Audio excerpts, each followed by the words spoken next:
I think this is a big win for Nigeria. Nigeria has won this one. Tinubu don finally recall that pardon list when they pardon drug dealers, criminals, traffickers, kidnappers, and the rest. E be like say Tinubu bin no fair read or check that list very well. And I think this single act by Tinubu is a commendable one. Oh, him recalling it.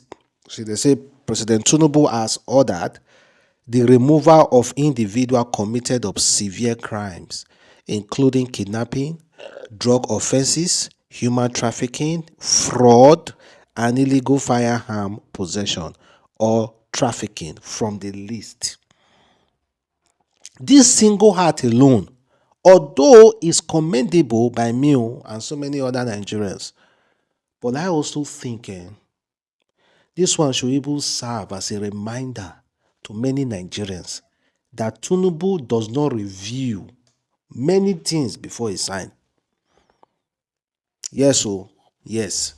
Because if he had reviewed it, I don't think he would have signed it.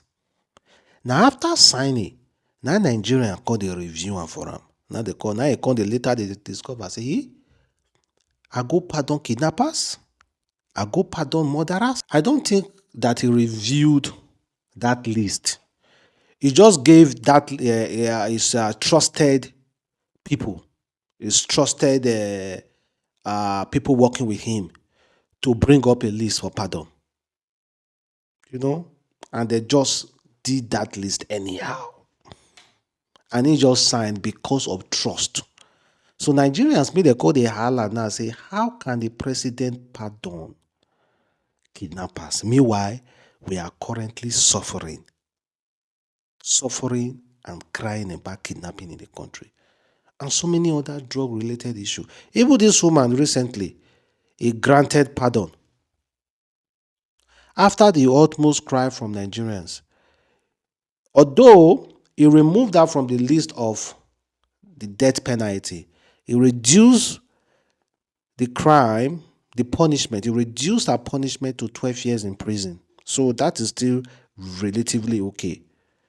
He reduced her punishment to 12 years in prison. Don't forget, Suma may go buy this her husband now over infidelity or whatsoever, make he decide to buy her husband. Well, we are still going to come back to that aspect, guys. But let's talk about this particular news. This news here.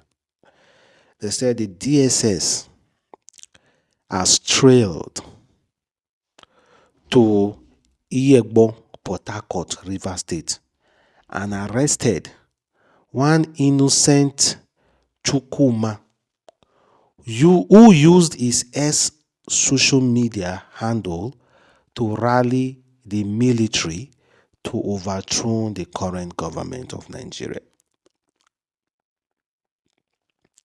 So there's this particular guy, his name is Innocent Chukuma. We don't have the photos. DSS left their own office to trace him through his S account. They traced this guy through his S account to Port Harcourt and arrested him because of say he dey use the social media X account take dey support, take dey solidify, take dey call on military to overthrow this current government. He is not a soldier, he is a civilian who maybe might just be concerned or because of frustration.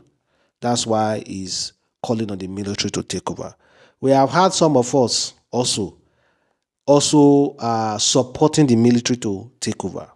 Something like that. But this guy, he won't be saying he talk about him always and he post about him always on his social media. That DSS go trace him, go arrest him for Port Harcourt. The funny thing about this news is not about his arrest, though. It's not him getting arrested. We are surprised.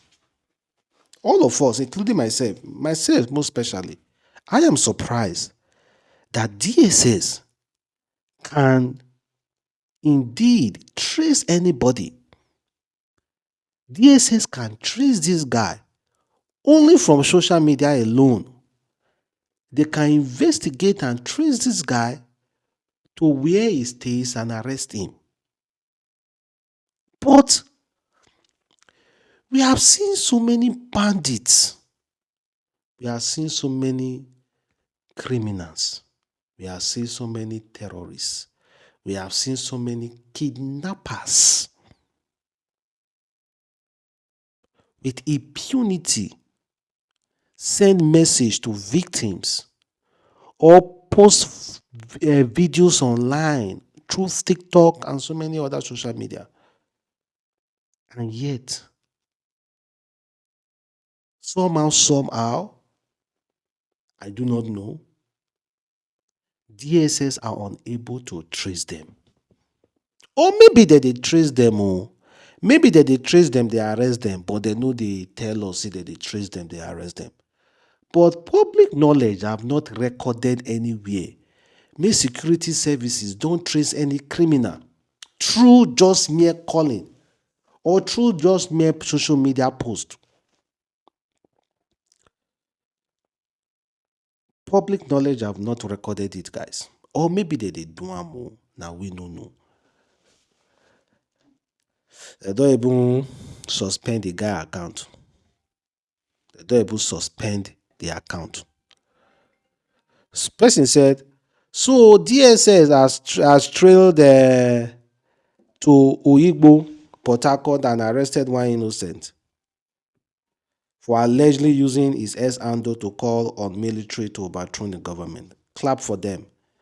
They have proven once again that arresting Nigerians is not their problem.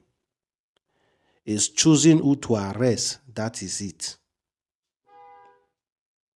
So they choose to arrest this one, leave this one. They will choose to arrest this one, leave this one. Because somehow, the same DSS can trace a tweet to his author in minutes, storm his house at midnight, and parade him like a criminal. Yet, they can't trace terrorists who record themselves slaughtering innocent people. They can't find a kidnapper who boldly demand ransom on video calls. They can't go after those flaunting blood money online without hiding their face. But once you speak against the government, suddenly the DSS becomes effective, tactical, and swift. Suddenly, their intelligent work. Suddenly, they remember how to act. That is coming from a worried Nigeria. Because we suppose they're worried now. DSS have the equipment to trace anybody anywhere in Nigeria. You know if he hide from DSS. Nobody can hide from DSS. But it's just that do they choose who to go for and who not to go for? Please now. Or we are the one just overhyping it. They can't actually trace everybody. But you can see there are some things that they do. And you start wondering, can they actually do this? Do they have such equipment? And in fact, they do have. I beg DSS. Muna say they trace all those people now. Maybe they kidnap. Hey, they do things. Yeah, things. I beg. DSS. I beg. So let's move past that. Let's talk about this Tinubu pardon. Honestly, I'm glad though that Tinubu had a rethink on this pardon. Honestly, I'm glad. And according to even some like DG, he said, I commend President Tinubu for removing the names of convicted criminals from the presidential pardon list. This showed that the president listened to criticism, and this is very good for our democracy. However, the president should be careful with those that compile such a list in the first place. Yes, that's exactly what I talk. The president must have given this assignment to people he trusted, and they just compile those lists. That alone is enough for president to call all of them and get all of them arrested. The people who compile that list, get all of them arrested for treason. Because how can they tell you to compile list and you are pardoning criminals, hardened criminals? That is to say your hand did too now. I'm just saying, I'm just saying. The president should be careful. Wallahi, he should be extremely careful. To me, I think he should be extremely careful.